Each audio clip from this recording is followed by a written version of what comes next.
And now to talk about win number 1 in studio, Zach Tawatari and former Texan Seth Payne from Sports Radio 610. What was that reaction for? With this one? Yeah, what's that about? Is that a first win? Just trying to, I don't know. Yeah. It's like, I don't know how. I'm happy.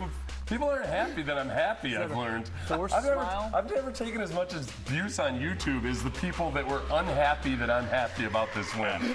Calling me delusional. All right, well, now let's get more reaction because the emojis are on the board. How are we feeling after this one? I'm hopped up on natural antidepressants from a victory. I'm happy. And yes, the Titans are a bad football team. I get it. The Texans offense didn't really do anything until the end of the third quarter. I get it. But you did what you should do versus a bad football team. You win by 26 points. The defense was extremely good, and I'm going to be happy probably until about Tuesday or Wednesday or so, and then Well, I'm bringing this one a little bit back down to earth. I think I feel kind of muted about this win. You're meh.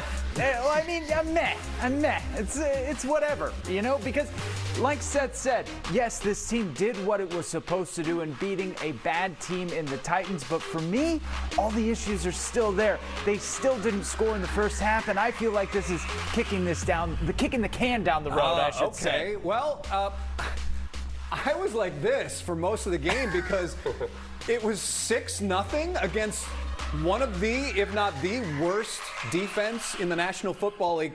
It was 6-0. So I was surprised by that, and I think I was surprised the Texans put all those points on the board in the fourth quarter. So that is now what we are saying. As for the Texans, are they feeling a sense of relief after getting win number 1? It's not about getting a sense of relief. It's about when we go out and execute and play the right way, that's what it can look like. We got our sweat, which we've been knew that. But it was good to get this home win, division win, from your home fans, especially these last 3. It means a lot, Hard work's paying off. We went through a few games of seeing the mistakes we made. Yeah, that's the game plan. Every week is play three phases of football: special teams, offense, defense, and try to play as one. I thought, today was the right step in that direction, but gotta go do it again. That's the thing about the NFL. You gotta forget your failures and forget your successes, and try to just move forward. And it's hard to say, but it's easy to say, but hard to do. Yes, it is hard to do, but could it be easier for the Texans moving forward, Seth, if they continue to use Woody Marks like they did Sunday? Yes, and I think this is why people are still mad even though the Texans won, partly because as a fan base, people in sports media, we've been saying, please, get Woody Marks on the field. We watched this screen, and, the score is 19-0. Look at how beautifully set it up it is. Look at Woody Marks and his athleticism, breaking tackles despite being a smaller guy. But watch the offensive line. Compared to last week, they did such a better job timing this up, getting out in space, putting a body on a body. This is something that versus Jacksonville they were not doing at all. And the Jayden Higgins dynamic, Woody Marks, Jalen Noel, we'd love to see more of. Get more speed on the field. I thought they did some good things setting plays like this up in the first half. We just need more of it. And I don't know why it took them until the 4th game, but getting good football players on the field tends to be a pretty good strategy. Sports Extra Play of the Week is sponsored by Sheriff Injury Lawyers. And D'Amico Ryans mentioning this play as a key one following the win. 2nd and 33, the long pass to Nico Collins, which then leads to the Texans' first touchdown of the game. And after what we saw Sunday, will this game be the springboard, a catalyst to get this offense where it needs to be? I would love to say that, yes, absolutely, it will be. They're a bad defense. There's no mistaking it. The Titans are one of the worst defenses in the league. I don't know if the Texans a week or two ago would have been capable of having this performance, even though it took until late in the third quarter for it to really take root. They did some things better today compared to what they've been doing. And just by virtue of getting the rookies involved, setting that play up, the touchdown play to Jayden Higgins, that was something that CJ and Nick Haley had identified on film during the week, and they took advantage of the fact that the Titans were focusing on Nico Collins and got the ball to Jayden Higgins in one-on-one coverage. Those are things where they can trust these rookies. Yes, those guys, you drafted them for a reason. Get them on the field. Don't make any excuses about how complex the offense is. Figure out a way to get it done.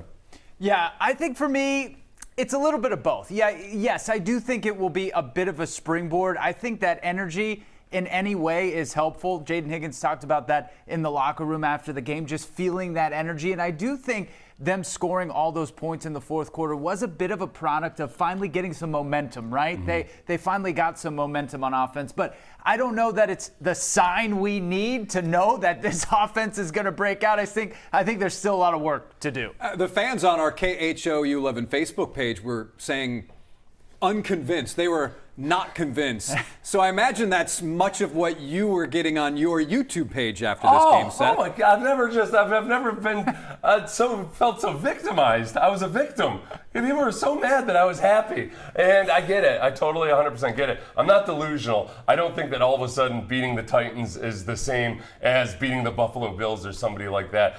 I'm so desperate for any signs of progress. And then look, the defense, aside from the missed field goals by the Titans, thank you for that, they just were exactly what you'd expect versus a really good defense going up against a bad offense. They shut them out. The missed tackles showed up in a few spots. That's even if you're not facing Lamar Jackson next week because of his injury, you can't be missing tackles against Derrick Henry and Lamar Jackson like that.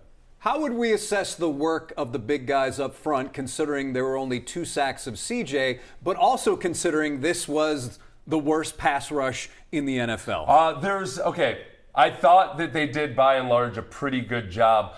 The one problem was that 1 sack by Jeffrey Simmons was the fastest sack in the NFL in 2 years. That was clearly a miscue by the right guard there. The other sack that CJ took, it was a delayed blitz, and the offensive line was doing a pretty good job. The one thing that I did like today was CJ was stepping up in the pocket. It looked like he had a lot more poise, as you point out, and it's a valid point.